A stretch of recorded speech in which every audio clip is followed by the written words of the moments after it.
Price Lord, praise Lord. Hallelujah. கர்த்தர் நல்லவர், அவர் கிருபை என்றும் உள்ளது. ஆமென். அல்லேலூயா. சோத்திரம். தலையில் தாழ்த்தி நாம் ஜெபம் பண்ணுவோம். பரிசுத்தமில்லங்கள் நல்ல தேவனே, சொன்ன பிதாவே ஸ்தோத்திரம். கிருபை இறக்க நிறைந்த நல்ல தகப்பனே, இந்த நாளை தந்தீர். கடந்த இரவெல்லாம் கண்ணீர் மணிவில் காத்த தேவன் எங்களை ஆண்டவரே ஒரு புதிய நாளை காணும்படியாக கிருபை செய்தீர். இந்த நாளிலே கர்த்தாவே ஸ்தோத்திர, இந்த பரிசுத்த நாளிலே, இந்த ஆசீர்வதிக்கப்பட்ட இந்த நல்ல நாளிலே ஆண்டவரே ஸ்தோத்திரம். ஆண்டவருடைய சமூகத்தில் கூடி ஆண்டவரை பாடி துதித்து ஆராதித்து வேத வாசித்து ஆண்டவரே ஸ்தோத்திர ஜெபித்து ஆண்டவர் காணிக்கை செலுத்தி உமக்கு நன்றி செலுத்தி இப்படியாக ஆண்டவர் சமூகத்தில் நாங்கள் கூடியிருக்கிறோம். கர்த்தர் இந்த நாளில் கர்த்தர் எங்கள் ஒவ்வொருவரையும் நீர் ஆசீர்வதிக்கிற தெய்வக்காய் நன்றி சொல்லுகிறோம். ஆண்டவரே இந்த நாளில் எங்களோடு பேசும், என்னோடு பேசும், உடைய ஜனத்தோடு பேசும். அடியனை மறைத்து நீர் வெளிப்படும் கர்த்தருடைய கரம் ஆண்டவரை கூட இருந்து ஆண்டவரை பாதுகாத்து ஆசீர்வதித்து வழி நடத்த போகிற தெய்வங்களுக்காய் மக்கள் நன்றி சொல்லுகிறோம். எல்லா இடையூறு தடைகளெல்லாம் அப்புறப்படுத்தி போடுகிறோம். ஆண்டவரே சோத்திர வர தடைப்பட்டவர்களை இரண்டாவது ஆராதனைக்கு கொண்டு வரும் கர்த்தாவே மக்கள் நன்றி சொல்லுகிறோம். ஆண்டவரே சோத்தரிக்கிற எங்களோடு பேசுகிற தேவனாய் இருக்கிறீர். எங்களை உணர்த்துகிறவர், எங்களை போதிக்கிறவர், எங்களுக்கு உபதேசித்து ஆண்டவரே எங்களை நம்முடைய வழியில், நல்ல வழியில், ஜீவ வழியில், சத்திய வழியில், பரிசுத்த வழியில் ஆண்டவரே சோத்திரம் ஐயா எங்களை நடத்துகிற கர்த்தராய் இருக்கிறதுக்காக மக்கள் நன்றி சொல்லுகிறோம். தொடர்ந்து நடத்தும் ஆசீர்வதியும் அடியனை மறைத்து நீர் வெளிப்படும் இரட்சகர் இயேசு நாமத்தில் வேண்டிக் கொள்கிற நல்ல பிதாவே ஆமென். ஸ்தோத்திரம். இந்த நாளிலே நாம் வாசித்த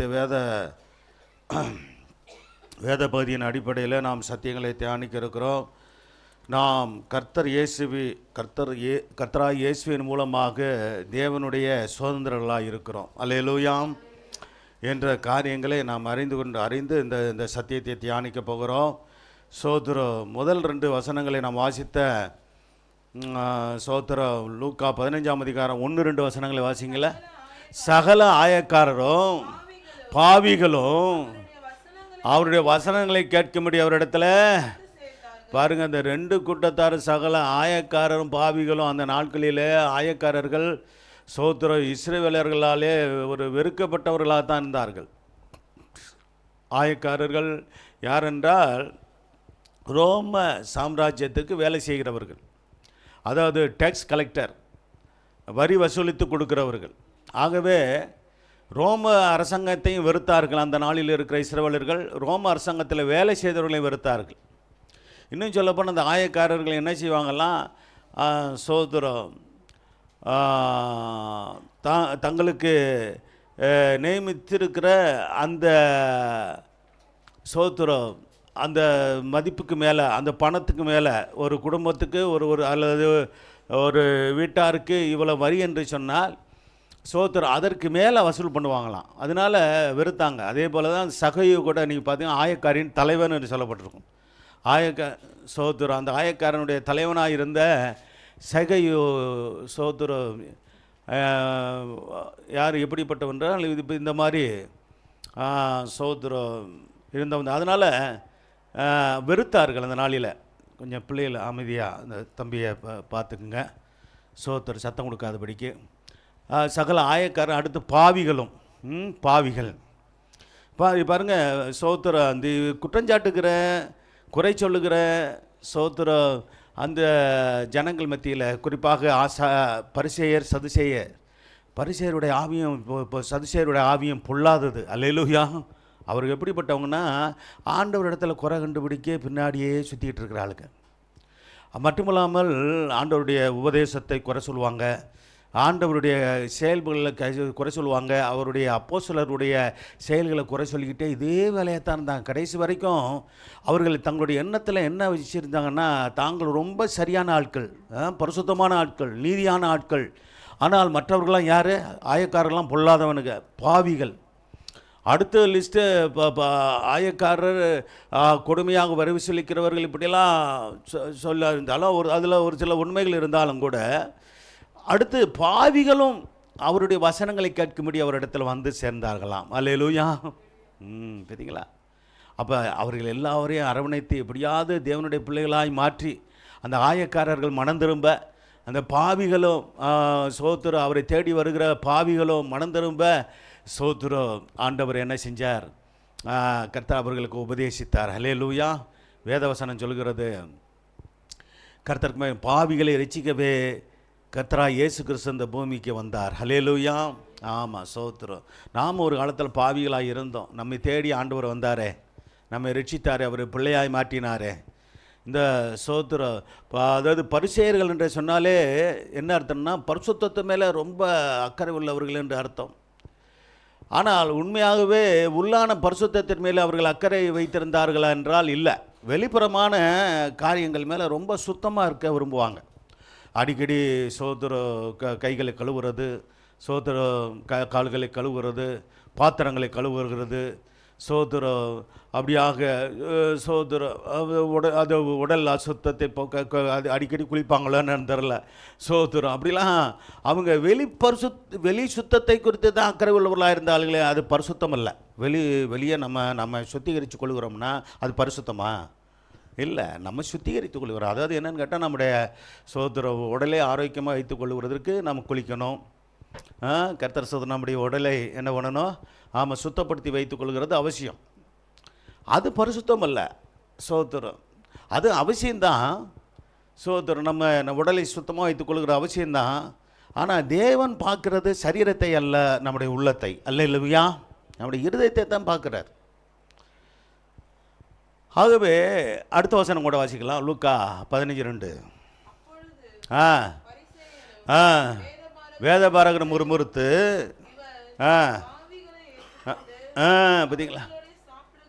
பார்த்தீங்களா? முறுமுறுத்து பாருங்க. பரிசேரும் வேதபாரகரும் முறுமுறுத்து. இந்த முறுமுறுக்கிற ஆவி, இந்த குறை சொல்லுகிற ஆவி சபைக்குள்ளே இருக்கவே கூடாதுங்க. ஹல்லேலூயா. பரிசேருடைய ஆவி, சதுசேருடைய ஆவி இருக்கக்கூடாது. அந்த பரிசேரும் வேதபாரகர் இங்கே சேர்ந்துக்கிட்டாங்க பாருங்கள். முறுமுறுத்து. முறுமுறுப்பு இருந்தாலே அப்படிப்பட்டவங்க என்ன பண்ண மாட்டாங்கன்னா, நல்ல ஒரு ஐக்கியம் வச்சுக்கொள்ள மாட்டாங்க யாரு கூடயும். தாங்கள் தான் சரியான ஆட்கள் என்ற எண்ணம் உடையவர்கள் தான் மற்றவர்களை குறை சொல்லுவாங்க. கர்த்தர் அங்கே என்ன ஆவியும் செயல்படும்னா, பெருமையின் ஆவியும் செயல்படுது. இதெல்லாம் ஏன் வேதத்தில் கர்த்தர் எழுதி வச்சிருக்கிறாருன்னா, அப்படிப்பட்டவர்களே போல சபையில் இருக்கிற தேவ ஜனங்கள், புதிய ஏற்பாடு சபையார் ஒருவர் இருக்கக்கூடாது. அல்லேலூயா. ஊழியர்காரர்களையும் சேர்த்தான் சொல்கிற ஊழியர்களையும் விசுவாசிகளுக்கும் தான் அந்த சத்தியம். கர்த்தர் உண்டாகட்டும். அப்பொழுது பரிசேயரும் வேதபாரகரும் முறுமுறுத்து, இவர் பாவிகளை ஏற்றுக்கொண்டு அவர்களோட சாப்பிடுகிறார் என்றார்கள். அதுக்கு ஆண்டவர் என்ன சொன்னார்? கர்த்தர் உண்டாகட்டும். பார்க்கும்போது கர்த்தருக்கு மகிமை உண்டாகட்டும். அடுத்த வசனத்தை வாசிப்போம். ஓமே சொல்கிறார். ஒரு மனுஷனுக்கு 100 ஆடு இருந்தது, அவள் ஒன்று காணாமல் போச்சு. 99 ஆடுகளை வனந்தரத்தில் விட்டு என்ன செஞ்சானா, காணப்பான் போன ஆட்டை கண்டுபிடிக்கணும் தேடி தெரிஞ்சானோ அப்படின்னு சொல்கிறார். அது பிறகு என்னது, ஒரு ஸ்திரீ 10 வெள்ளிக்காசை உடையவளாக இருந்தார். அதே ஒரு வெள்ளிக்காசை காணாமல் போச்சு. விளக்க கொளுத்தி வீட்டை பெருக்கி அதை கண்டுபிடிக்கிற வரைக்கும் ஜாக்கிரதையாய் தேடாமல் இருப்பாலோ ஜாக்கிரதையை தேடியினால். ஒரு ஆட்டை இழந்தவர் கூட காணாமல் போனதை தேடி கண்டுபிடிச்சிட்டாரு அப்படின்லாம் வேதத்தில் இருக்குது. இன்றைக்கி நம்ம இன்னொரு சம்பவத்தின் அடிப்படையில் பார்க்கப்படுகிறோம். ஒரு தகப்பனுக்கு 2 பிள்ளைகள் இருந்தாங்க, மூத்தவன் இளையவன். இல்லையா? அந்த மூத்தவன் அப்பாவோட தான் இருந்தான். கர்த்தர் இளையவன் என்ன செஞ்சான்? சில தவறான நண்பர்களோடு கூட தவறான சகவாசம் வைத்து கொண்டு அப்பாவிட்ட தன்னுடைய பங்கை, ஆஸ்தியை பிரித்து தரும்படியை கேட்டான். உடனே அப்பா கொடுத்துருப்பாரா? நிச்சயமாக கொடுத்துருக்க மாட்டார். புத்திமதி சொல்லியிருப்பார், வேண்டாம்ப்பா, நீங்கள் என்ன குறை இருக்குது, எவ்வளோ கூலிக்காரங்க இருக்கிறாங்க, வேலை செய்ய சொன்னால் செய்வதற்கு வேலைக்காரர் இருக்கிறாங்க. உன் அண்ணன் என்ன கூட இல்லையா? இருக்கிறாப்பிலையா? இருக்கும்போது நீ உனக்கு என்ன சொத்தை பிரித்து கேட்குறிய, நீ போய் என்ன செய்ய போகிற, இதெல்லாம் கேட்டிருப்பார். நான் வியாபாரம் பண்ண போகிறேன் அப்படி அப்படின்னு ஏதாவது பல காரியங்களை சொல்லியிருப்பான். அது அப்புறம் கடைசியில் அவனை சமாதானப்படுத்த முடியாத சூழ்நிலையில் அவனுக்குள்ளே பங்கை கொடுத்தார். அவன் போய் வேதத்தில் வாசிக்கிறோம். அவன் இளைய மகன் எல்லாவற்றையும் சேர்த்து கொண்டு என்ன பண்ணானா, 13-14 வசனத்தை வாசிக்கலாம். சில நாளைக்கு பின்பு இளைய மகன், சரி 12லேருந்து வாசித்தா அது புரியும். அவர்களில் இளையவன் தகப்பனை நோக்கி, தகப்பனே, எனக்கு வரும் பங்கு எனக்கு என்றான். அந்தபடி அவன் பங்கிட்டு கொடுத்தான். சரி. ஆ எல்லாவற்றையும் சேர்த்து கொண்டு புறப்பட்டு போய் அங்கே ஜீவனம் பண்ணி பாருங்க தன் ஆசையை. அப்போ இன்னைக்கு பல இடங்களில் பார்த்தா தங்களுடைய ஆசையை தாத்தா தகப்பன் இதெல்லாம் சம்பாதிச்ச ஆசையை சில பிள்ளைங்க அழிச்சிடுறாங்க. காரணம் என்ன? துன்மார்க்கமாய் வாழுகிறதுனால, தவறான சகவாசங்கள் இருக்கிறதுனால. ஆண்டவருடைய பிள்ளைகள் நல்லா தலையை நிமித்தி பாருங்கப்பா, பிள்ளைகளை சொல்கிறேன். ஆமாம், தாய் தகப்பனோடு கூட இருந்து அவர்களோடு கூட சந்தோஷத்தையும் துன்பத்தையும் அனுபவிக்கணும். அல்லேலூயா. ஆமாம், குறைவில் அவர்களோடு இருக்கணும், நிறைவில் அவர்களோடு சந்தோஷமாக இருக்கணும். இப்படி இருக்க பழகணும். நண்பர்கள், ஃப்ரெண்டு இப்போ பெண் பிள்ளைகளுக்கு இன்றைக்கி ஃப்ரெண்டு வச்சுக்கிறாங்க இல்லைங்களா? ஆமாம், எல்லாம் லிமிட்டாக இருக்கணும். அல்லேலூயா. ஆமாம், ஆள் சரியில்லாத தவறான வழியில் நடத்துகிறான்னு தெரிஞ்சிருச்சுன்னா என்ன செய்யணும்? அவனை விட்டு ஒதுங்கிடணும். அப்படிப்பட்டவனுடைய சகவாசம் வேண்டவே வேண்டாம். அல்லேலூயா. கொண்டு போய் அழிச்சிருவான், ஒன்றுமில்லாமல் ஆக்கிடுவானுங்க. ஆமாம், ஆண்டவருடைய பிள்ளைங்க ரொம்ப கவனமாக இந்த விஷயத்தில் இருக்கணும். குறிப்பாக வாலிப பிள்ளைங்க, இளைஞர்கள் ரொம்ப கவனமாக இருக்கணும். கர்த்தர் ஸ்தோத்திரம் உண்டாகட்டும். நீங்கள் அப்படி இருந்தீங்கன்னா தான் என்ன செய்ய முடியும்? உங்களுடைய எதிர்காலம் ஆசீர்வதிக்கப்படும், பாதுகாக்கப்படும். இதற்கு இந்த இளையவன் எடுத்துக்காட்டு. ஆனாலும் கூட அவன் போய் குறைவுபட்டு எல்லாம் இழந்து போன பிற்பாடு தகப்பனை தேடி வந்தான். அதுதான் முக்கியமான விஷயம். அல்லேலூயா. அது பிறகு அவன் உண்மையாக அப்பாவுக்கு கீழ்ப்படிந்து நடந்தான் என்று இருக்கிறது. ஸ்தோத்திரம். ஆனால் அவங்க அண்ணங்காரன் பாருங்கள், அப்பா மகனுடைய பாவத்தை மன்னித்து அவனை ஏற்றுக்கொண்டு அவனுக்கு பலவிதமான நன்மைகளை செய்கிறார். ஆனால் அண்ணனால் தம்பியை மன்னிக்க முடியலை. அல்லேலூயா. அப்போ இந்த விஷயத்தில் அண்ணனும் குற்றவாளியாகிறது பார்க்குறோம். சரி, ரைட், அது பார்ப்போம். அப்போ கர்த்தர் ஸ்தோத்திரம் உண்டாகட்டும். இப்போ 2 வசனத்தை வாசிங்க. கலாத்தியர் 4ஆம் அதிகாரம் 6ஆம் வசனம் 7ஆம் வசனம். ஒருத்தர் ரோமர் 8:17 வாசிங்க. மேலும் நீங்களும் நாள் எப்படி ஆகிட்டோம்? புத்திரராக ஆகிட்டோம். முதல்ல நம்ம எப்படி ஆனோம் அப்படின்னா, யோவான் 1:12 படியாக அவருடைய நாமத்து மேல் விசுவாசம் உள்ளவர்களாய் அவரை ஏற்றுக்கொண்டவர் அத்தனை பேர்களும் தேவனுடைய பிள்ளைகளாகும்படிக்கு அதிகாரம் கொடுத்தார். புத்திரர் என்பது அதிலும் மேலான ஒரு சுதந்திரவாளியான ஒரு நிலவரம். சோத்திரம். புத்திரராய் மாறணும். பிள்ளைகளாய் மட்டும் நம்ம இருந்து விடக்கூடாது. சோத்திரம். சரி, வாசிக்கலாம். கலாத்தியர் 4ஆம் அதிகாரம் 6-7 வசனத்தை போடுங்க தப்பி. மேலும் நீங்கள் புத்திரராக இருக்கிற அப்படின்னா கூப்பிடத்தக்கதாக தேவன் தமது குமாரனுடைய ஆவியை உங்கள் இருதயங்களில் அனுப்பினார். அல்லேலூயா. இந்த அனுபவம் யாருக்குல்ல? பழைய ஏற்பாடு விசுவாசிகளுக்கு கிடையாது. அவங்க தேவனுடைய பிள்ளைகள் தான், என்னுடைய ஜனங்கள் தான் ஆண்டவர் சொன்னார். ஆனால் அப்பா பிதாவை என்று கூப்பிடத்தக்க பிதாவாகிய தேவன் தம்முடைய குமாரன் ஆவியை யாருக்குள்ள அனுப்பலை? இஸ்ரவேலருக்குள்ளாக அனுப்பலை. நமக்கு தான் அந்த பாக்கியம் கிடைச்சது. அல்லேலூயா. கூப்பிடத்தக்க அப்பா பிதாவே என்றது இன்றைக்கி ஜெபிக்கிறோம். அப்பா பிதாவை நோக்கி ஜெபிக்கிறோம். இயேசுவின் நாமத்தினாலே ஜெபிக்கணும். எப்படி ஜெபிக்கணும்? ஜெபிச்சு முடிக்கும்போது ஆரம்பிக்கும் போது பிதாவை நோக்கி அப்பா பிதாவே என்று சொல்லி நம்மளாம் ஜெபித்து பிதாவாகிய தேவனே சோத்திரம் அப்படின்னு சொல்லி ஜெபிச்சு முடிக்கும் போது இயேசுவின் நாமத்தினாலே, இரட்சகர் இயேசுவின் நாமத்தினாலே, ஆண்டவர் இயேசுவின் நாமத்தினாலே அல்லது வெறும் இயேசுவின் நாமத்தில் ஜெபிக்கிறேன் பிதாவேன்னு முடிக்கணும். ஒரு சிலர் என்ன பண்ணுவாங்க, எல்லாம் ஜெபிச்சு முடித்து ஜெபிக்கிறேன் ஆமேன் அப்படின்னு முடிச்சுடுவாங்க. என்னது? இயேசு நாமத்தை சொல்ல மாட்டாங்க. அது அட்ரஸ் இல்லாத கடிதம் மாதிரி. அட்ரஸ் இல்லாத கடிதம் வீட்டுக்கு வருமா? ஜபத்தில் ஆண்டவர் சொல்லி கொடுத்தாரா, என் நாமத்தினாலே பிதாவிடத்தில் எவைகளை கேட்பீர்களோ அவைகளை பெற்றுக்கொள்வீர்னு சொன்னார். ஆண்டவருடைய நாமத்தினாலே ஜெபிக்கிற பழக்கம் இருக்கா? அதில் ஜெபிச்சுக்கிட்டே இருப்பீங்க. 4 வார்த்தை சோதரம் நல்லா ஜெபிக்க கற்றுருக்கிறீங்களா? வீட்டில் ஜெபிக்கிறீங்களா? இங்கே வந்தால் அது ஜெபிக்கிற பழக்கம் இருக்கா? கற்றுக்கொள்கிற பழக்கம் இருக்கா? சோத்திரம். ஜெபிக்கணும். அல்லேலூயா. பிதாவை நோக்கி ஜெபிக்கணும். இயேசுவின் நாமத்தை கொண்டு ஜெபத்தை முடிக்கணும். ஆரம்பம் யார்? பிதாவை நோக்கி ஜெபிக்கிறது. எல்லாம் சொல்ல வேண்டிய காரியங்கள் எல்லாம் நல்ல பக்தியோடு தேவ சித்தத்தைப்படி எப்படியும் ஜெபிக்கணும்னு இருக்குது வேதத்தில். தேவ சித்தத்தைப்படி நாம் எதையாவது கேட்டால் அவர் நமக்கு செவி கொடுக்கிறார் என்பதே அவர் மேல் நாம் வைத்திருக்கிற என்னது தைரியம். குமாரனுடைய ஆவியை நம்முடைய இருதயங்களில் அனுப்பினார் பாருங்க. ஸ்தோத்திரம். சரி, அடுத்த வசனம். ஆமாம், ஸ்தோத்திரம். குமாரனுடைய ஆவி நமக்குள்ளே வந்தால் தான் நம்ம அடிமையாக இருக்க மாட்டோம். ஸ்தோத்திரம். எந்த பாவத்துக்கு அடிமையாக இருக்க மாட்டோம். ரட்சிக்கப்பட்ட பிற்பாடு இன்னும் விட்ட பாவங்களில் ஏதாவது அடிமையாக இருக்கிறீங்களா? கர்த்தர் பேசுகிறார். ஏதாவது இருக்கா? 1 2 இருக்கா? நிறையா விட்டுட்டேன், 1 2 இருக்கா அப்படின்னு சொல்கிறீங்களா? இருந்தாலும் சொல்ல மாட்டோமே நாங்கள் அப்படின்றீங்களா?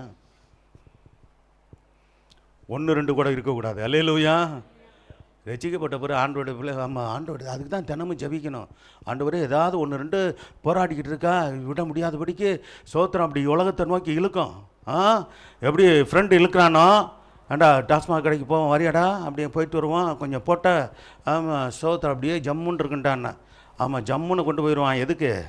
ஆமாம், நரகத்தை கொண்டு போயிடுவான். எச்சரிக்கை, கவனமாக இருக்கணும். போதை வஸ்து இன்றைக்கி நிறையா பயங்கரமான போதை வஸ்துகள். மாத்திரை என்றான், இன்ஜெக்ஷன்றானுங்க, போதை கஞ்சா சாக்லேட்டுன்றானுங்க, கஞ்சா சோத்திர செடின்றானுங்க, என்னென்னமோ சொல்கிறானுங்க. சோத்திரம் என்னென்னமோ பேர் இருக்குது, நிறையா இருக்குது.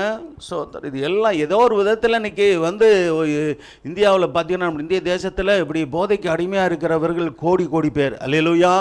குறிப்பாக வாலிபர்கள், இளைஞர்கள், குடும்ப தலைவர்கள் கூட அந்த அப்படிப்பட்டதான போதை வஸ்துகளுக்கு அடிமையாக இருக்கிறாங்க. சபையில் ஒருவர் அப்படி இருக்கக்கூடாது. அல்லேலூயா. ஆமாம், சில பெண்களும் கூட குடிக்கிறதெல்லாம் உண்டு. சோத்துரம். சில ஹாஸ்டலில் தங்கி இருக்கிற வேலை நிமித்தம் அப்படி இருக்கிறவங்க அப்படி சோத்துரம். சில ஆளுகள், பொல்லாத ஆட்கள் பழக்கி கொடுத்து விட்றாங்க. போதை வஸ்துகளுக்கு அடிமையாக்கி விட்டு வாழ்க்கையே வீணாக போயிடுது. அப்படிப்பட்ட வாலிப பெண்களுடைய இளம் பெண்களுடைய வாழ்க்கையும் கூட வீணாகி போகிறத பார்க்குறோம். சோத்திரம். கவனமாக இருக்கணும்.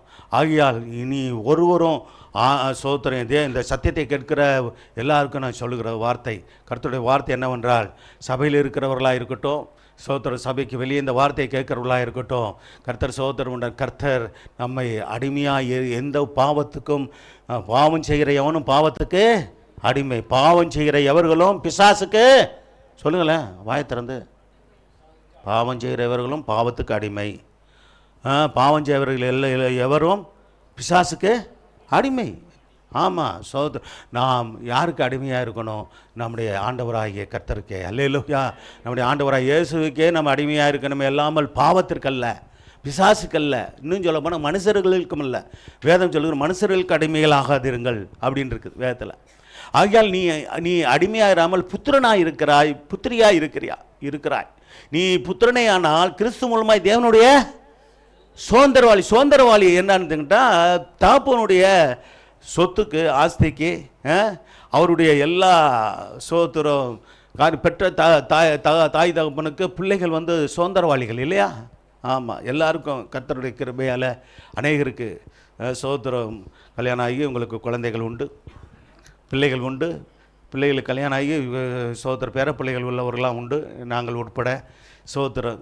இதெல்லாம் கர்த்தர் கொடுத்த ஆசீர்வாதம், பாக்கியம். அல்லேலூயா. ஆமாம், இது கர்த்தருக்குள்ளாக நம்ம வளர்க்கணும். அப்போ நம்முடைய பிள்ளைகளை வளர்க்கணும்.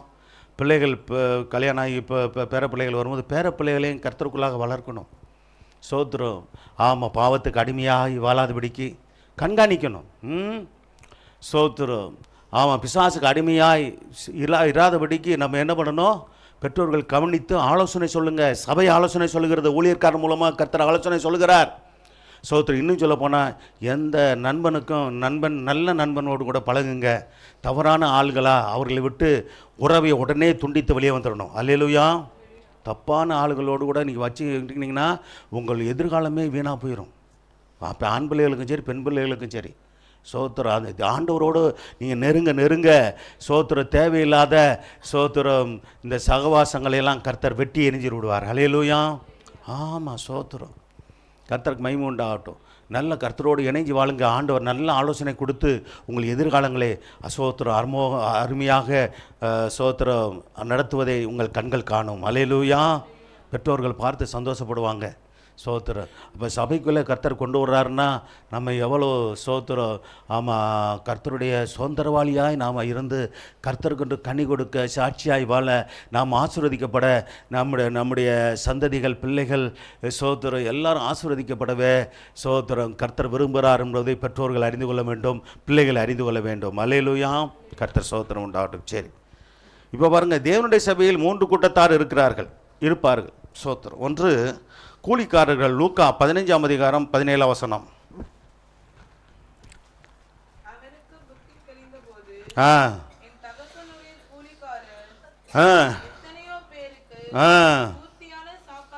பார்த்தீங்களா? அப்படி இருந்தபோது அவன் என்ன செய்ய, நானும் தேவையா சோத்திரம். நல்ல பெரிய நம்முடைய ஆண்டவர் யார்? ஐஸ்வர்யத்தின் தேவன். அவருடைய வீடு தேவனுடைய வீடு ஆகிய சபை. அல்லேலூயா. நல்லா சொல்ல புரியுதா? அவருடைய வீடு எதுங்க? எங்களுக்கு தான் வீடு இருக்குது, அவருக்கு எங்கே வீடு இருக்குது? இதுதான் நம்ம ஆராதிக்கிறோம், இதுதான் அவருடைய வீடு, தேவனுடைய வீடு. அல்லேலூயா. ஆமாம், சோத்திரம். அப்போ இங்கே பூர்த்தியான ஆசீர்வாதங்களை எல்லாம் இங்கே வச்சிருக்கிறார். இம்மைக்குரிய ஆசீர்வாதம், பொருளாதார ஆசீர்வாதம், ஆவிக்குரிய ஆசீர்வாதம், அதோடு கூட இங்கே நம்ம ஐக்கியமாயிருந்து உண்மையாக இருக்கும்போது நித்தியத்துக்குரிய ஆசீர்வாதத்தை பெற்றுக்கொள்வோம். ஆமென். அல்லேலூயா. ஆமாம், சோத்திரம். அதனால் ரொம்ப நம்ம கவனமாக இருக்க வேண்டியது அவசியம். பாருங்கள், இன்னொரு இடத்த 26ஆம் வசனம் வாசிங்க. 15:26. ஊழியக்காரரில் ஒருவனை அழைத்து, அப்போ கூலிக்காரன் மட்டும் இல்லை, வேலைக்காரன் அங்கே இருக்கிறாங்க. கூலிக்காரருக்கு வேலைக்காரருக்கு என்ன வித்தியாசம் சொல்லுங்கள் பார்ப்போம். தெரியுமா? கூலிக்காரங்களுக்கு வேலைக்காரர்களுக்கு என்ன வித்தியாசம்? ஒரு கடையில் வேலைக்காரங்க இருந்தாங்கன்னா மாத சம்பளம் தான் இப்போ கொடுத்து என்ன பண்ணுவாங்க? ஆமாம், தொடர்ந்து வேலை செய்வாங்க, அங்கே வேலை செய்வாங்க. கூலிக்காரர்கள் என்ன அர்த்தம் தெரியுமா? சோத்திரம் அப்பப்போ ஏதோ ஒரு வேலை இருக்குதா, சோத்திரம் கூப்பிட்டு பயன்படுத்தி கொள்கிறது. அல்லேலூயா. ஒரு நம்பிக்கையான ஆளுக்கெல்லாம் அடிக்கடி கூப்பிட்டு என்ன செய்வாங்க? ஆமாம், கூலிக்காரங்களை சோத்திரம் பயன்படுத்துவாங்க. ஸோ இந்த லோடு ஏற்றுறவங்க சோத்திரம் ஊருக்கு கொண்டு போய் இறக்கிட்டு காசு வாங்கிட்டு போயிட்டே இருப்பாங்க. வேறு இடத்துல வேலை கிடைக்கும் ஃபோன் பண்ணி சொன்னாங்கன்னா அங்கே இடத்துல அந்த கூலிக்காரங்க அங்கே வேலை செஞ்சுட்டு கூலி வாங்கிட்டு போயிடுவாங்க. நிரந்தரமாக ஒரு இடத்துல இருக்கிறது கூலிக்காரங்கள் பெரும்பாலும் இருக்க மாட்டாங்க. வேலைக்காரங்க ஒரு இடத்துல தொடர்ந்து இருப்பாங்க. சுதந்திரம் நான் 10 வருஷம் வேலை செய்கிறேன், 20 வருஷம் வேலை செய்கிறேன் அப்படின்னு சொல்கிறதெல்லாம் இருப்பாங்க. இதே கடையில் வேலை செய்கிறேன்னு சொல்லுவாங்களா இருப்பாங்க. அவங்க வேலைக்காரங்க, மாதம் சம்பளக்காரங்க. கூலிக்காரங்க அன்னைக்கு கூலியை வாங்கிட்டு போயிட்டே இருப்பாங்க. சோத்திரம். சரி, வித்தியாசம் இருக்குது. ஆனாலும் கூட பாருங்கள், கூலிக்காரராக வேலைக்காரராக ஆண்டவர் நம்ம சபையில் வச்சிருக்கிற விரும்பலை. சோத்திரம். இந்த ஒரு சிலர் சபைக்கு வருவாங்க பார்த்தீங்களா, சில நன்மைகளை பெற்றுக்கொள்வாங்க ஜெபம் பண்ணி. அடுத்த அதோடு கூட என்ன பண்ண மாட்டாங்க? ஆண்டவர்கிட்ட நன்மை பெற்று போகிறதோட அதோட சோத்திரம் ஒரு 6 மாதம் கழிச்சோ 1 வருஷம் கழிச்சோ வருவாங்க. அல்லேலூயா. பிரதர், யாரும் தூங்காதீங்க. இப்போ சத்துரு போராட்டம் இருக்குது. என்ன பண்ணணும்? சோத்திரம். சத்தியத்தை கேட்கணும். சத்தியத்தை அறிவீர்கள், சத்தியம் உங்களே விடுதலையாக்கும். நல்லா ஜபிக்கணும், ஏசப்பான்னு மண்டாடணும். விழித்து வீட்டில் இருக்கும்போது. ஆமாம், இங்கேயும் ஜபிக்கணும், சேர்ந்து பாடணும். ஸோ ஏன் சொல்கிறோம்னு பாடும்போது தான் விடுதலை கிடைக்கும். அல்லேலூயா. ஆமாம், ஒரு 2 எத்தனை தடவை சொன்னாலும் ஒரு சிலர் புரிஞ்சிக்க மாட்டாங்க. இப்போ புரிஞ்சு கொள்ளணும். பல தடவை ஜபத்துக்கு சில பேர் வரீங்க, சர்ச்சுக்கு வரீங்க, ரசிக்கப்பட்டு கூட இருப்பீங்க, ஞானஸ்தானம் எடுத்துருக்கிறீங்க, நல்லது. நல்லா பாடி துதிக்காமல் விடுதலை கிடைக்காது. சோத்திரம். நல்ல கருத்தாக ஜபிக்காமல் ஆசீர்வாதம் வராது. செய்யணும் இதெல்லாம். அடுத்து லூக்கா 15:28 வாசிக்கிறோம். சோத்திரம். அண்ணங்காரன் எப்படி இருந்தார்? அப்பாவோட இருந்தாலும் என்னது? முன்கோபி, கோபக்காரன். வாசிங்க லூக்கா 15:28.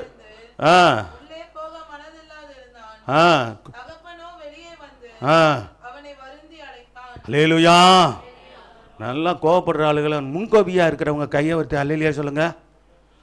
நல்லா விவரமாக இருக்கிறீங்களே. கோபமே வராத உங்கள்கிட்ட? கோபமே வந்தது இல்லையோ? அது எப்படிங்க எங்கள் பலவீனத்தை சொல்லுவோம்? சோதரன் சிரிக்கும் போதே தெரியுதுல்ல. பாருங்க, அண்ணங்காரன் அப்பாவோட தான் இருந்தார். ஆனால் சோத்திரம் வெளியே நின்றுட்டார். என்னது? தம்பி வெளியே போன தம்பி உள்ளே வந்துட்டான். உள்ளே இருக்க வேண்டிய அண்ணன் வெளியே நிற்கிறான். இங்கே பாருங்க, வசனத்தை கவனிச்சிங்களா? மறுபடியும் அந்த வசனத்தை வாசிக்கலாம். லூக்கா 15:28. எதனால கோபம் அடைஞ்சு? சோத்திரம். அவங்க அப்பா என்ன பண்ணிட்டாரு தம்பிக்கு? சோத்திரம். 27-28 வாசிக்கலாம். அதற்கு அவன், உம்முடைய சகோதரன் வந்தார், சுகத்துடன் உம்முடைய வந்து சேர்ந்தபடினாலே கொளுத்த கண்டு அடிப்புத்தானே. அப்பா, கொளுத்த கண்டு அடிச்சிட்டார. சோத்திரம். சாப்பாடு விருந்து வைக்கிறாரு தம்பிக்கு. அவன் வெளியே போய் அவன் சொல்கிற பாருங்க, அவன் எப்படி வாழ்ந்தான்றத தகப்பேன்னு சொல்லலைங்க. அவன் அண்ணங்காரனுக்கு தெரிஞ்சிருக்கு பாருங்க. தெரிஞ்சு அப்பாவுக்கு தெரியாமல் இல்லை, ஆனாலும் என் பிள்ளை மனம் திரும்பி வந்துட்டானே போதும் அப்படின்னு சொல்லி சந்தோஷப்படுறாரு. இவன் பாருங்க. இப்போ பாருங்க என்ன பார்த்தீங்களா? சோத்தர் என்ன சொன்னா? 29-30 வாசிங்க. தகப்பனுக்கு நமக்கு ஊழியம் செய்து எல்லாம் நல்ல விஷயம். சோத்திரம். இத்தனை காலம் உமக்கு ஊழியம் செய்தேன், ஒரு காலம் உடைய கற்பனையை மீறாத இருந்தேன். நல்ல விஷயம், நல்ல காரியம் தான். என் சிநேகிதரோட நான் சந்தோஷமா இருக்கும்படி ஏங்க பெரிய பணக்காரர், வசதி உள்ளவர். சோத்திரம். இன்னும் சொல்லப்போனால் மூத்தவனுக்கு ரெட்டிப்பான ஆசீர்வாதம் உண்டு, சேஷ்டபுத்திர பாகம். கொளுத்த கன்று வேணும். நான் சோத்திரம். அடுத்து அல்லது ஆடாது வேணும், நான் ஒரு ஆடாது கொடுக்கலன்னு சொல்கிறாப்புல. சோத்திரம். அவங்க அப்பா வேணான்னு சொல்லியிருப்பாரா? ஆசைப்பட்றேன்ப்பா, நான் சாப்பிட்றேன்னு சொன்னால் எல்லாம் எடுத்து சாப்பிடுப்பா, நம்ம வீட்டில் உள்ளது நம்ம உங்களுக்கு உள்ளது தானே எடுத்து அப்படி தானே சொல்லியிருப்பாரு. தொடவே கூடாதுன்னு இருப்பாரா? கொளுத்த கன்று அது உனக்கு இல்லைடா, தம்பிக்கு மட்டும்தானே அப்படி சொல்லியிருப்பாரா? கொளுத்த ஆடு உனக்கு இல்லைடா, தம்பிக்கு மட்டும்தானே சொல்லுவார். பாருங்கள். சோத்திரம். நீ எப்போதும் எங்கூட இருக்கிற, எனக்கு உள்ளதெல்லாம் உனக்கு உள்ளதுன்ட்டார. அப்போ நம்ம அப்பாவுக்கு உள்ளதுலாம் சபையில் வந்துட்டு அப்பாவுக்கு உள்ளதெல்லாம் ஏசப்பாவுக்கு உள்ளதெல்லாம் நமக்கு உள்ளது. அல்லேலூயா. சபை லேசாக நினைக்கக்கூடாது. ஏதோ வர்றோம் போகிறோம் 2 மணி நேரம் இருந்து ஜெபம் பண்ணிட்டு போகிறோம் அப்படி நினைக்கக்கூடாது. இங்கே சகல ஆசீர்வாதங்களும் உண்டு. அல்லேலூயா. இதை நீங்கள் ஜபிச்சு பெற்றுக்கொள்ளணும். சோத்திரம். ஆமாம். வாயை மூடிட்டே வந்து வாயை மூடிட்டே திரும்பி போனால், ஆமாம், இங்கே வந்து தூங்கினா போச்சு, இருக்கிற ஆசீர்வாதம் போயிடும். அதையும் சொல்லிடுறேன் நான். பயமுறுத்தாதீங்களான்னு சொல்லாதீங்க. தூங்குறதுக்காக வர்றது. இங்கே எதுக்கு வர்றோம்னு சொல்லுங்கள் மகளே, சொல்லுங்கள். எதுக்கு வர்றோம்? இங்கே சபைக்கு எதுக்கு வர்றோம்னு சொல்லுங்கள். ஜபிக்க வரோம், ஆராதிக்க வரோம், தேவனை தொழுது கொள்கிற வரோம், விழித்திறந்து ஜபித்து கர்த்தருடைய ஆசீர்வாதங்களை பெற்றுக்கொள்ள. ஆமாம், 2 மணி நேரமும் கண்ணை அப்படி மூடக்கூடாது. சரியா? எனக்கும் தூங்குறவங்களை பிடிக்காது, ஆண்டவருக்கும் பிடிக்காது. ஆமாம், நாங்கள் நின்று கொண்டு நாங்கள் கற்றுன்னு உங்களுக்கு கத்தணும், நீங்கள் உட்காந்து தூங்கணுமா? தூங்குற ஆளுங்க நான் இங்கே பார்க்குறேன்னு எனக்கு தான் தெரியுது யார் யார் தூங்குறாங்கன்னு. அது நான் சாதாரணமாக இருக்கிறேன், கண்ணாடி போட்டிருக்கேன்னா எனக்கு நல்லா தெரியுது, தெளிவாக தெரியுது. ஒருத்தரும் தூங்கக்கூடாது. அல்லேலூயா. ஆமாம், நல்லா விழிச்சே இருக்கணும். சோத்தர். தூக்கம் வந்துச்சுன்னா வீட்டில் போய் தூங்கிடுங்க. எந்திரிச்சு போய் வீட்டில் போய் தூங்க போயிருங்க. நான் ஒன்றும் உங்களை சொல்ல மாட்டேன். சரி, ரொம்ப நைட்டெல்லாம் ஏதோ ஸ்பெஷல் ஷிஃப்ட்டு பார்த்துட்டு வந்திருக்காங்க போல் இருக்கு. எங்கள் அப்பாலாம் வேலை செய்யும்போது 3 விதமான ஷிஃப்ட்டு வரும். பஞ்சாலையில் வேலை செஞ்சாங்க. 3 ஷிஃப்ட்டு. ஆமாம், நைட் ஷிஃப்ட்டு வாங்கிட்டு வந்து போயிட்டு வந்து அப்புறம் வந்து தூங்குவாங்க. இப்போ காலையில் தூங்குவாங்க. சோத்திரம். அப்போ வேலை செய்கிற இடத்துல தூங்கிட்டு இருந்தால் நல்லா இருக்குமா? வேலை இல்லை, கம்பெனி இடத்துல சோத்திரம். மிஷின் ஓடிக்கிட்டு இருக்கிறது. ஆமாம், சரியாக அந்த பஞ்சை கொடுக்கலன்னா கையை உள்ள அப்படின்னா கை போயிடும். சொல்ல புரியுங்களா? சோத்திரம். அங்கே விழிச்சிருந்து வேலை செய்கிறாங்களே, இங்கே வந்தோன்னே விழித்திருந்து ஜெபிக்க முடியலையா? சோத்திரம். ஆமாம், யாரோ ஒரு சிலர் தூங்குறவங்களுக்காக தான் இந்த செய்தி. அல்லேலூயா. ஆமாம், தூக்கம் வந்துடக்கூடாதுங்க. இப்போ மணி என்ன? 7:45. 7:45 என்ன தூக்க வேண்டியிருக்கு காலையில்? சரிதாண்ணா? கேள்வி சரிதாண்ணா? என்ன இப்படிலாம் கேட்டிங்கன்னா நாங்கள் என்ன சொல்கிறது அப்படின்றீங்களா? சரி. சோத்திரம். லூக்கா 15:28 ஜென்ம சுபாவத்தார். பாருங்கள், ஜென்ம சுபாவம் போகல. பாருங்கள், யார்கிட்ட போகல? அண்ணங்கார்கிட்ட போகல. சோத்திரம். யார் மேலே பொறாம கொடுறாப்புல? நல்ல கவனிங்க, தம்பி மேலே. அப்போ அப்பாவுக்கு இருந்த இருதயம் வேணாமா? என் தம்பி தான் போய் கெட்டு போனான், திருந்தி வந்திருக்கிறான், நல்லா திருந்தி நல்லபடியாக அப்பா சந்தோஷமாக ஏற்றுக்கொண்டிருக்கிறாரு. நானும் அதே போல் ஏற்றுக்கொள்ளணுமே என் தம்பியை. தம்பி தானங்க, ரத்தம் தானங்க, ஒரே ரத்தம் தானே. ஏற்றுக்கொண்டிருக்கணுமா இல்லையா? வெளியே நின்றான்னு இருக்கிறதுங்க, வீட்டுக்குள்ளே வர விரும்பலாமே. அவங்க அப்பா வருந்தி கேட்டுக்கொண்ட பிற்பாடும் வந்ததாக சொல்லப்படலை. வாசிக்கலாம், இப்போ பாருங்க, வாசிங்க. சோத்திரம் 28, 29 வாசிங்க. 28 வாசித்தா போதும். அவன் கோபம் அடைந்து உள்ளே போக 28 மனதில்லாதிருந்தான். தகப்பனோ வெளியே வந்து வருந்தி அழைத்தான் இருக்கு. அடுத்த வசனம் குறை சொல்கிறானே தவிர வீட்டுக்குள்ளே வரல பாருங்க. சோத்திரம். நாம் சபையில் கூலிக்காரரும் இல்லை, கர்த்தர் சோத்திரம் உண்டாகட்டும். நாம் கூலிக்காரர்கள் அல்ல, நாம் தேவனுடைய ஜனங்கள். அல்லேலூயா, தேவனுடைய பிள்ளைகள். இன்னும் சொல்ல போனால் சுதந்திரவாளிகள். கர்த்தர் சோத்திரம் உண்டாகட்டும். அண்ணங்காரன் எப்படிப்பட்டவனாக இருந்தான்? கோபக்காரனாக இருந்தான். இந்த சோத்திரம் அந்த சோபம் மாறல பாருங்க. அப்பாவோட தான் இருக்கிறான், சபைக்குள்ளே தான் இருக்கிறான். சோத்திரம். அவனாவது சபையை விட்டு வெளியே போனவன் திருப்பி சபைக்குள்ளே வந்துட்டான். நல்லா கண்ணிங்க, இது ஆவிக்கிற இதில் தியானிக்கக்கூடியது. சோத்திரம். அப்போ பாருங்கள், தகப்பன் தன்னுடைய கர்த்தர் சோத்திரம் உண்டாகட்டும் மகனை மன்னித்து ஏற்றுக்கொண்டார். அந்த இருதயம் யாருக்கு இல்லை? ஆமாம், அண்ணன்காரனுக்கு இல்லை, சகோதரனுக்கு இல்லை.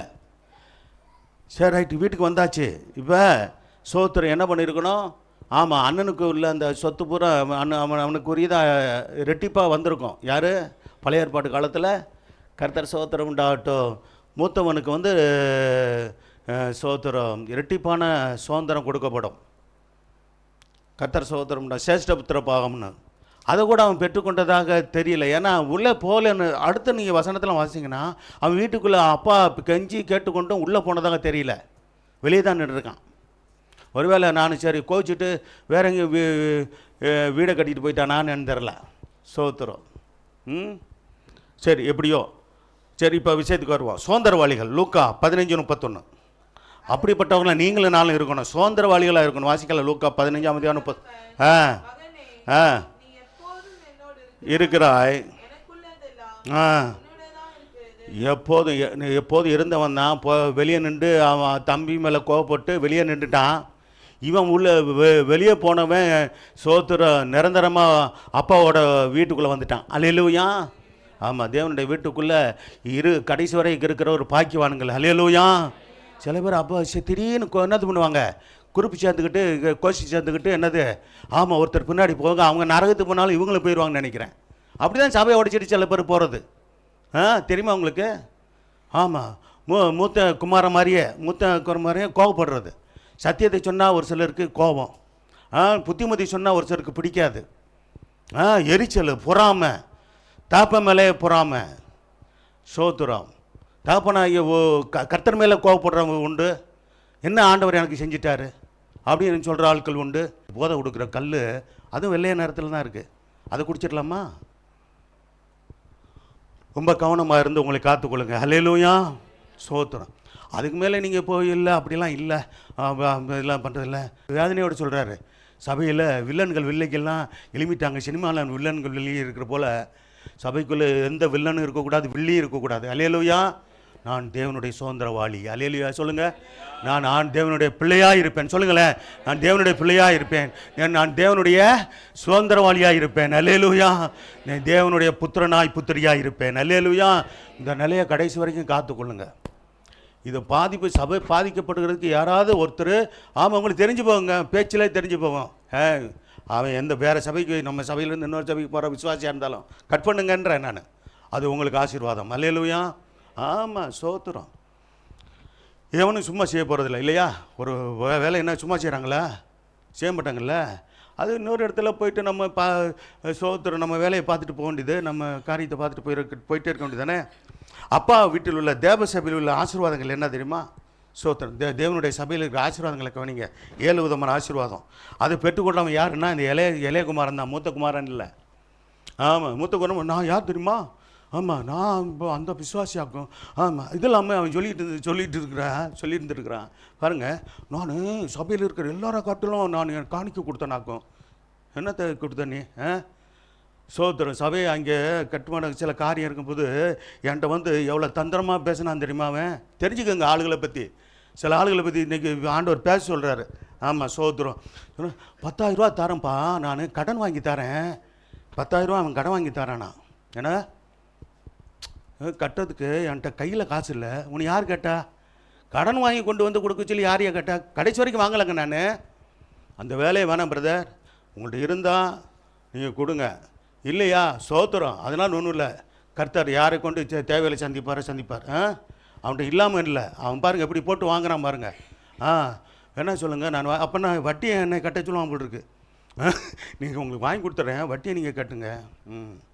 எப்படிப்பட்ட கில்லாடிகள்லாம் இருக்கிறானுங்க பார்த்தீங்களா. ரொம்ப பாதிக்கப்படலைங்க, ரொம்ப பாதிக்கப்பட்டிருக்கோம் நாங்கள்லாம். சோத்திரம். பிசாசு பாருங்கள், யார் வெளியில் வந்து வருகிற போராட்டத்தை இன்றைக்கி சமாளிக்க முடிஞ்சிருது.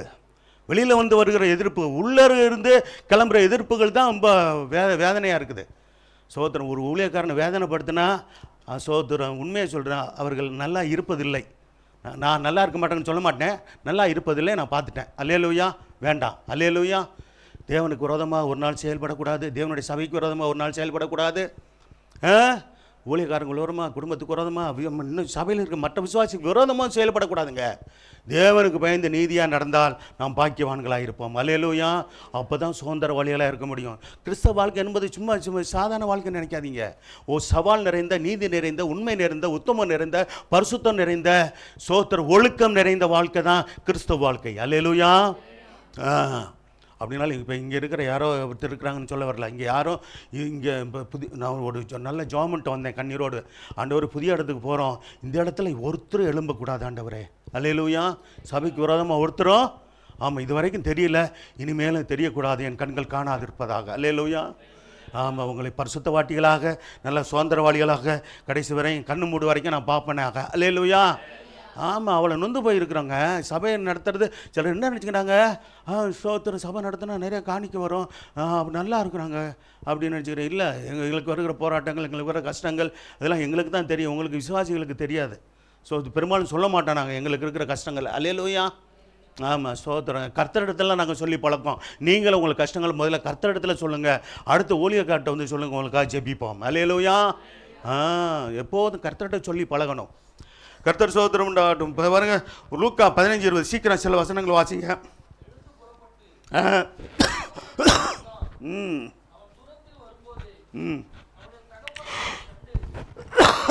வாசிங்க. ஓடி முத்தம் செய்தான். சோத்திரம். அல்லேலூயா. ஆமாம், 1 கொரிந்தியர் 1:9 பாருங்கள், தேவனோடு உள்ள ஐக்கியம் நமக்கு தேவை. கர்த்தர் சோத்திரம் பாருங்க, தகப்பன் என்ன செஞ்சார், ஓடி போய் சோத்திரம். அந்த வார்த்தையை ரொம்ப அருமையாக இருக்குது. அதை அப்படியே வச்சுக்கோங்க. வச்சுக்கிட்டு சோத்திரம். இப்போ என்ன மறுபடியும் அந்த வாசனம் 15:20 வாசிக்கலாம். வந்தான். அவன் தூரத்தில் வரும்போது கண்டு மனதுருகி ஓடி கட்டி கொண்டு என்ன செஞ்சானா, முத்தம் செய்தான். கர்த்தர் பாருங்க, முத்தம் செய்கிறது அன்பை வெளிப்படுத்துகிறது. கட்டி கொண்டு மனதுருகி, என் பிள்ளை மனம் திரும்பி வந்துட்டானே அப்படின்னு சொல்லிட்டு இந்த தகப்பன் மனம் திரும்பி வந்த சோத்திரம். ஆண்டவர் சொன்னார், சோத்திரம் காணாமல் போன ஒரு ஆட்டை நிமித்தம் என்ன செஞ்சாரான், அந்த மேய்ப்பனை தேடி கண்டுபிடிச்ச பிற்பாடு சந்தோஷப்பட்டு 99 ஆடு விட்டாச்சு. அது நல்லா இருக்குது, நல்ல ஆடு. நீதிமான்கள் அல்ல, பாவிகளையே மனம் திரும்புவதற்கு அழைக்க வந்தேன் என்று ஆண்டவர் சொன்னவர். அல்லேலூயா. சொன்ன நம்முடைய பார்வையில் நான் நீதிமான்களாக நம்ம நினச்சிக்கிட்டே இருக்கோம். நான் இன்னும் தாழ்த்தி, ஆண்டவரே இன்னும் உடைய நீதிக்குட்பட்டு உங்களுடைய வழியில் நடக்க எனக்கு கிருபை தாங்கப்பா. அல்லேலூயா. அப்படி நம்ம ஜெபிக்கணும். கர்த்தர் சோத்திரம் உண்டாகட்டும்.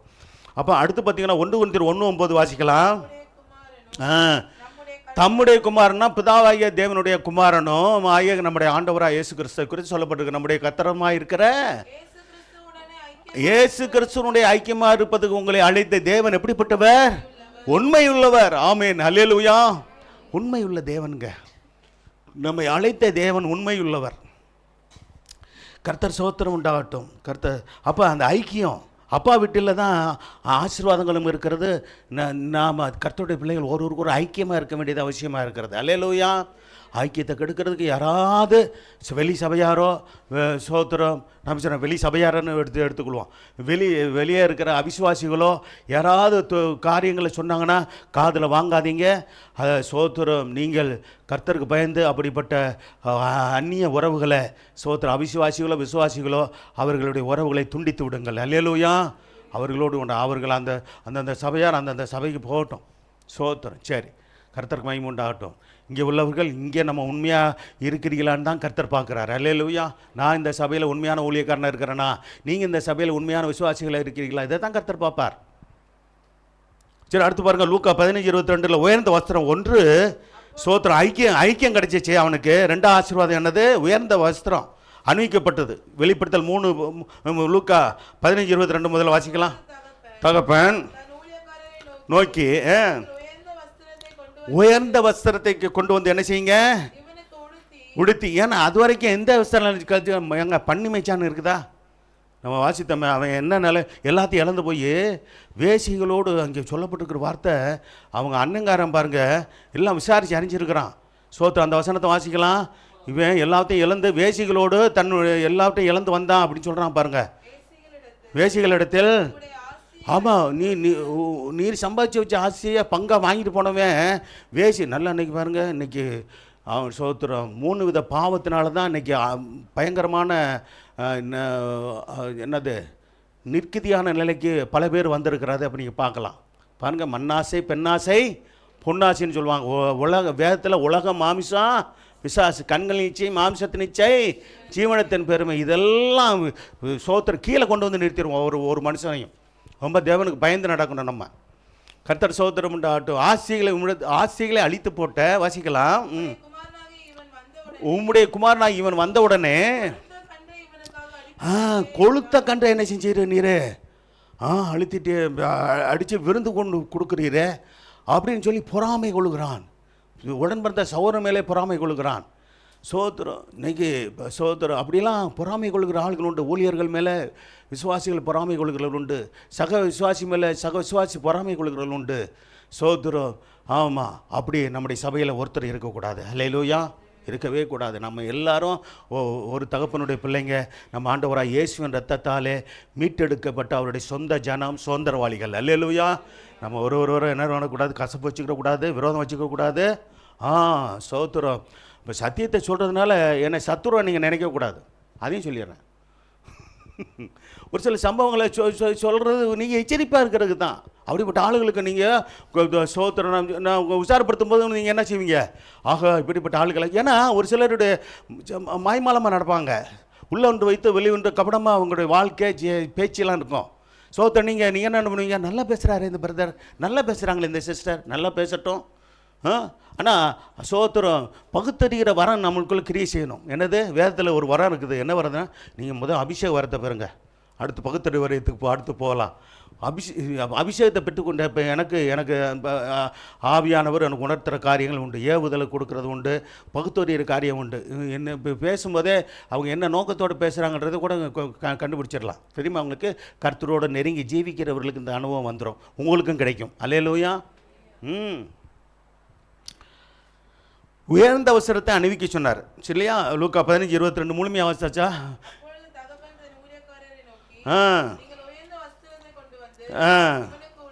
உடுத்தி மோதிரத்தையும் பார்த்தீங்களா? சரி, 3 காரியம் வரும் ஒரே வசனத்தில். சரி, முதல்ல எதை போட சொன்னார்? உயர்ந்த வஸ்திரம். அதை எதை குறிக்குது? வெளிப்படுத்தல் 3:4 உயர்ந்த வருஷத்தம் பரிசுத்த வாழ்க்கை காமிக்குது, பரிசுத்த ஜீவித்தை வெளிப்படுத்துகிறது. வாசிக்கலாம். பார்த்தீங்களா?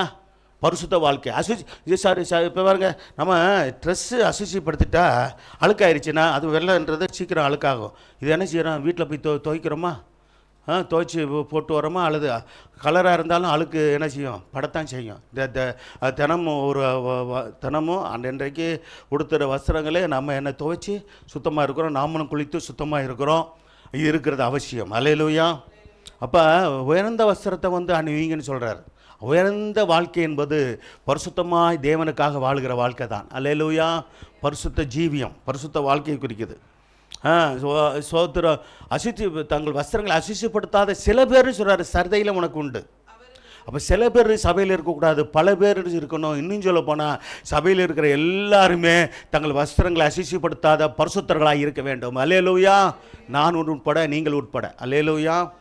ஏற்றுக்கொள்கிறீர்களா? பரிசுத்தம் இல்லாமல் ஒருவனும் தேவனை தரிசிக்க முடியாது. ஆண்டவராக இயேசுவை மத்தியாயத்தில் நம்ம சோத்திரம் சந்திக்க முடியாது, பார்க்க முடியாது. அங்கே அவரை சந்தித்து அவரோடு கூட சோத்திரன் அவனுக்கு கருத்துக்கள் மறித்தவர் முதலாக எழுந்திருப்பார்கள். பிற்பாடு உயிரோடு இருக்க நாமும் எடுத்துக்கொள்ளப்பட்டு அவரோடு கூட மறுரூபமாக்கப்பட்டு உயிர்த்தெழுதலின் அனுபவத்தை கருத்துக்கள் மறித்தவர்கள் முதலாவது எழுந்திருப்பார்கள். பிறகு உயிரோடு இருக்குன்னா மறுரூபமாக்கப்பட்டு எடுத்துக்கொள்ளப்படுவோம். அவரோடு கூட 7 வருஷம் மத்தியாயத்தில் இருப்போம். பிற்பாடு அவரோடு கூட இந்த பூமிக்கு வந்து 1000 வருஷம் அரசாட்சியில் அவரோடு கூட ஆளுகை செய்ய போகிறோம். ஆமென். அல்லேலூயா. சரி, வாசிக்கலாம். அவர்கள் பாத்திரவான்கள் ஆனபடியால் வெண் வஸ்திரம் தரித்து, பார்த்தீங்களா, வெண் வஸ்திரம் தரித்து. வெண் வஸ்திரம் எதுவும் தரிக்கிறீங்களா? சோத்திரம். வெண் வஸ்திரம் கண்டாலே எங்களுக்கு வந்து அப்படியே என்ன காய், என்ன வேப்பங்காய் மாதிரி கசக்குது அப்படின்றீங்களா? அப்படிலாம் இல்லையா? இப்படிலாம் வெளில இருக்கீங்க. ஒரு சிலருக்கு சோத்திரம் வெள்ளை துணியை உடுத்தவே விருப்பம் இருக்காது. சோத்திரம். நீங்களாம் அப்படி இல்லைன்னு நினைக்கிறேன். அல்லேலூயா. முதல்ல வெள்ளை சட்டையாவது போடுங்க சகோதரிமார்கள். சோத்திரம் போடுங்க. ஏன்னா நம்ம வெண் வஸ்திரம்ன்றது வெளிப்படையான காரியங்களை நான் முக்கியப்படுத்தலை. ஆனால் வெண் வஸ்திரன்றது பரிசுத்த ஜீவியத்தை தான் காண்பிக்கிறது. அல்லேலூயா. வெண் வஸ்திரம் தரித்து நடப்பார்கள். உன் வஸ்திரம் எப்பொழுதும் வெண்மையாக இருக்க கடவுதுன்னு சொல்லி பிரசங்கி புத்தகத்தில் இருக்குது. உன் தலைக்கு எண்ணெய் குறையாததாகவும் எப்பொழுதும் வெண் வஸ்திரம் அந்த பிரதிஷ்டையில் இன்றைக்கி இருக்கிற பரிசுத்தவான்கள் உண்டு. எனக்கு வெண் வஸ்திரம் தரிக்கிறதுக்கு ரொம்ப பிரியம்தான். ஏன்னா எப்போதும் வெள்ளையை இப்போ நம்ம போட்டுருக்க முடியல தான். கர்த்தர் சோத்திரம் உண்டாகட்டும். இருக்கா? பிரசங்கி புத்தகத்தில் பாருங்க. சோத்திரம். எப்பொழுதும் உன் வஸ்திரம் வெண்மையாகவும் தலைக்கு எண்ணெய் குறையாதமாக இருப்பா. எண்ணெய் அபிஷேகம் குறையாமல் இருக்கணும். எண்ணெய் குறையாது இருப்பதுன்றது பரிசுத்த. அது இப்போ சோத்திர எண்ணெய் எதை குறிக்கிறதுனா அபிஷேகத்தை குறிக்கிறது. சரி, ரைட்டு. நீங்கள் அப்புறம் பார்த்துக்குங்க. இப்போ இங்கே அடுத்து 3ஆவதாக லூக்கா 15:22 மோதிரம் அணிவிக்கப்பட்டது. வாசிக்கலாம். ரட்சிக்கப்பட்டு ஞானஸ்தானம் எடுத்தவர்கள் பரிசுத்தாவின் அபிஷேகத்தை பெற்றுக்கொள்வதை காண்பிக்கிறது. இது வாசிக்கலாம். தகப்பன் நோக்கி பாருங்க, அவனை நல்ல குளிப்பாட்டி நல்ல உயர்ந்த வஸ்திரமாகிய நல்ல வஸ்திரத்தை அணிவித்தாங்க. அடுத்து மோதிரத்தை போட சொன்னாங்க. மோதிரம் என்பது முத்திரை மோதிரம். அல்லேலூயா. ஆமாம், நமக்கு மீட்கப்படும் நாளுக்கென்று முத்திரையாக பரிசுத்த ஆவியானவரை கர்த்தர் கொடுக்குறார். சோத்திரம். சரி, அதை வாசிக்கலாம். 15:22 கொண்டு வந்து இவனுக்கு உடுத்தி இவன் கைக்கு மோதிரத்தையும் அப்படின்னு இருக்குது. சரி, மோதிரத்தோடு நிறுத்துவோம். இப்போ 2 வசனம் வாசிங்க. எபேசியர் 1:13, எபேசியர் 4:30 வாசிங்க. எபேசியர் 1:13, எபேசியர் 4:30. நீங்களும் உங்கள் ரட்சிப்பின் சுவிசேஷமாகிய சத்திய வசனத்தை கேட்டு விசுவாசிகளான போது வாக்கு தத்தம் பண்ணப்பட்ட பரிசுத்த ஆவியால் அவருக்குள் என்ன போடப்பட்டீங்க? முத்திரை போடப்பட்டீர்களே. ஆமென். அல்லேலூயா. ஆமாம். நீங்கள் உங்கள் ரட்சிப்பின் சுவிசேஷமாகி சத்திய வசனத்தை கேட்டு விசுவாசிகளான போது என்ன நீங்கள் வாக்கு தத்தம் பண்ணப்பட்ட பரிசுத்த ஆவியால் அவருக்குள் முத்திரை போடப்பட்டீர்களே. இந்த வசனத்தை மறைக்காதீங்க. சோத்திரம். எதுக்கு அபிஷேகத்தை பெருங்கன்னு சொல்கிறோம்? பரிசுத்த ஆவியின் வல்லமையை பெற்றுக்கொள்ளுங்கன்னு சொல்கிறோமே. அந்நிய பாஷையோடு அடையாளத்தோடு விற்கப்படாமல் சோத்திர அபிஷேகத்தில் நிறைந்த கர்த்தரை துதிங்கன்னு சொல்கிறோமே. சோத்திரம். என்னென்ன ரட்சிப்பை பெற்ற பிற்பாடு ஞானஸ்தானம் பெற்று அடுத்ததோடு கூட விசுவாசிகள் ஆகும்போது ஞானஸ்தானம் எடுத்து தான் விசுவாசிகள் ஆகிறோம். அடுத்த 3ஆவது அனுபவம் வாக்கு தத்தம் பண்ணப்பட்ட பரிசுத்த ஆவியால் முத்திரை போடப்பட வேண்டும். ஆமென். அல்லேலூயா. எத்தனை பேர் முத்திரை போடப்பட்டிருக்கீங்க? நாங்கள் போடுறதில்ல முத்திரை. அவர் பரிசுத்த ஆவியானவர் போடணும். அல்லேலூயா. அபிஷேகம் தருகிறது ஊழியர்கள் அல்ல, கர்த்தர் தான் தருகிறார். அல்லேலூயா. கர்த்தர் சோத்திரம். இன்னொரு வசனம் எபேசியர் 1:13. இது அடுத்து எபேசியர் 4:30. என்ன செய்யணுமா? வாசிக்கலாம். தான் 4:30. அன்றியும் நீங்கள் மீட்கப்படும் நாளுக்கென்று மறுபடியும் அந்த வார்த்தை வருது பாருங்கள். முத்திரையாக மீட்கப்படும் நாளுக்கென்றுனால் ஆண்டோடைய வருகையில எடுத்துக்கொள்ளப்படுகிற அந்த நாளுக்கென்றுன்னு அர்த்தம். கர்த்தருடைய வருகையிலே ரகசிய வருகையில் எடுத்துக்கொள்ளப்படுகிற அந்த நாளுக்கென்று முத்திரையாக பெற்ற தேவனுடைய பரிசுத்த ஆவி என்ன செய்யாதீங்க? பரிசுத்த ஆவியின் அபிஷேகம் பெறாதவங்களை பெற்றுக்கொள்ளணும். பெற்றுக்கொள்ளுங்க, பரிசுத்த ஆவியானவரை துக்கப்படுத்தக்கூடாது. அல்லேலூயா. இந்த சத்தியம் இருக்குது, ரெண்டு முக்கியம். எபேசியர் புத்தகத்தில் இந்த 1:13 4:30 மறக்காதீங்க. நீ பெறாதவங்க இந்த வருஷம் முடிகிறதுக்குள்ளே நீங்கள் வாஞ்சிங்க, கர்த்தர் உங்களுக்கு பரிசுத்தாவின் அபிஷேகத்தை கொடுக்க, அந்த முத்திரையாக பரிசுத்தாவின் வல்லமையை உங்கள் மேல் வைக்க கர்த்தர் வல்லமையுள்ளவராக இருக்கிறார். அல்லேலூயா. அடுத்து லூக்கா 15:22 கீழே அடுத்து என்னது? பாதரட்சை. வாசிக்கலாம் ஒருத்தர், பரவாயில்ல, இன்னொருத்தர வாசிக்கலாம். நோக்கி உயர்ந்த வஸ்திரத்தை கொண்டு வந்து கொடுத்துங்கள்.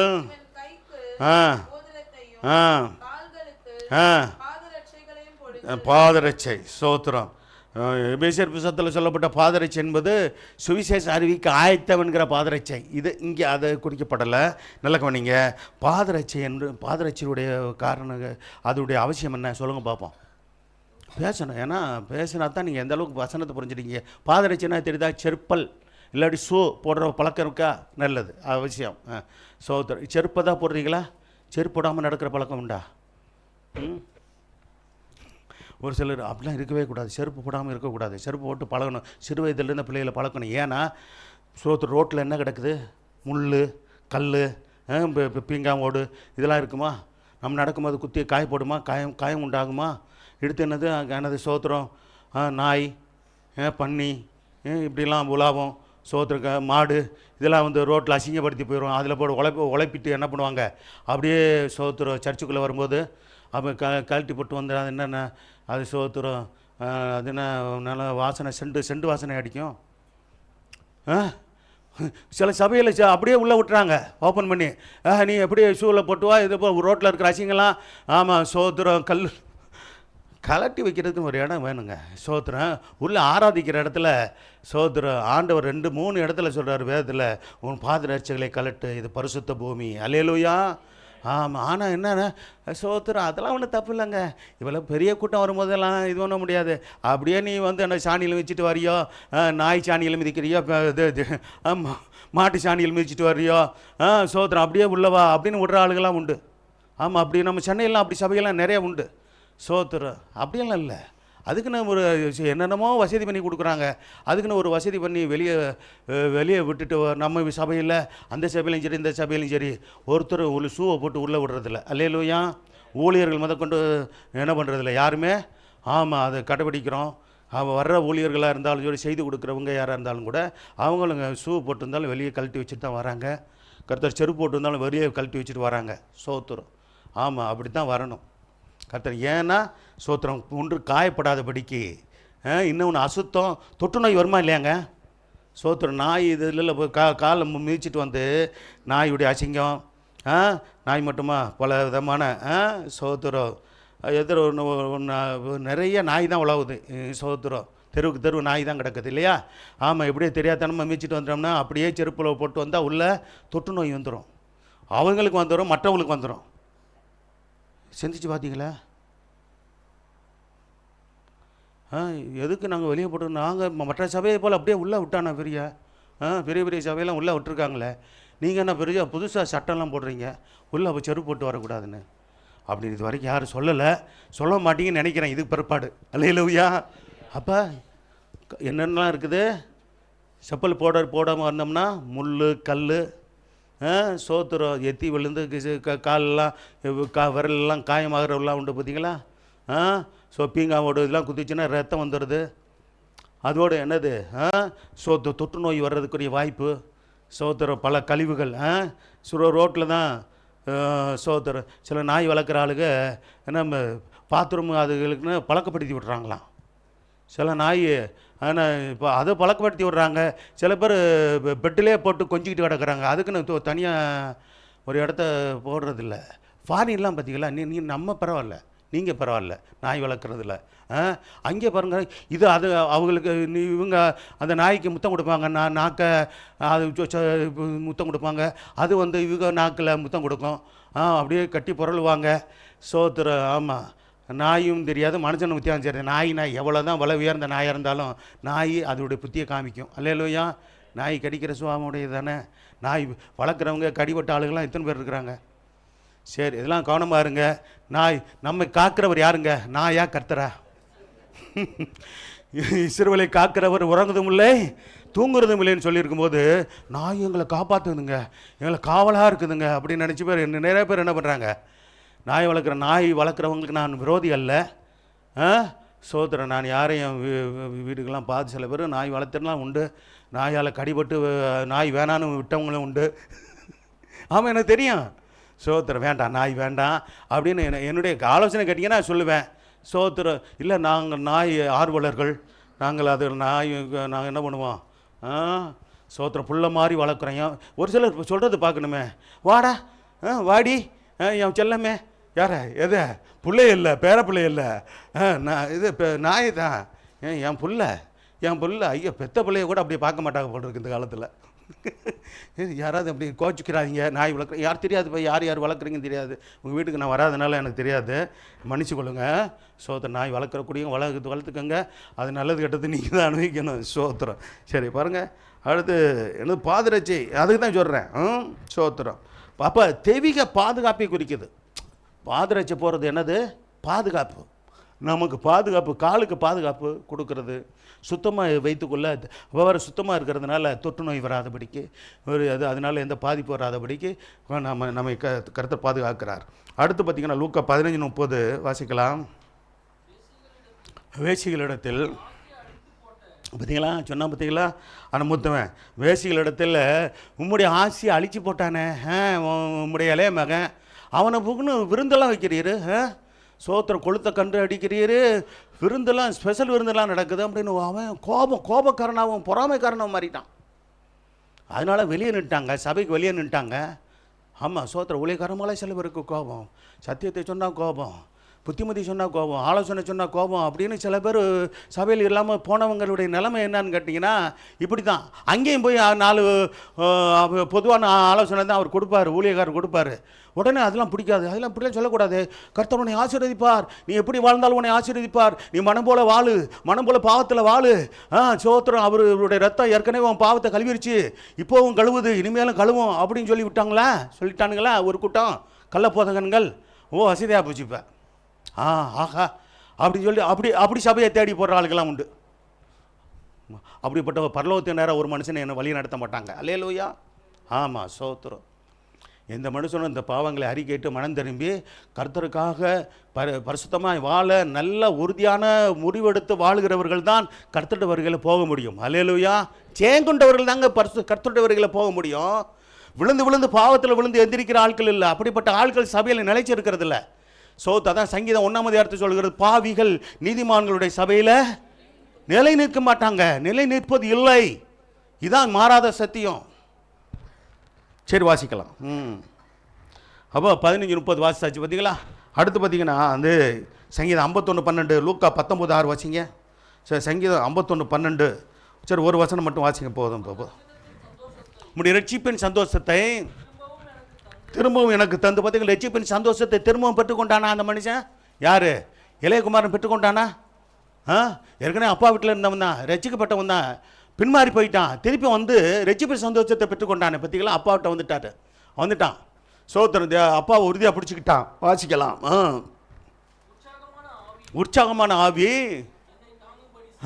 உற்சாகமான ஆவி என்னை தாங்கும்படி செய்யும். சோத்திரம்.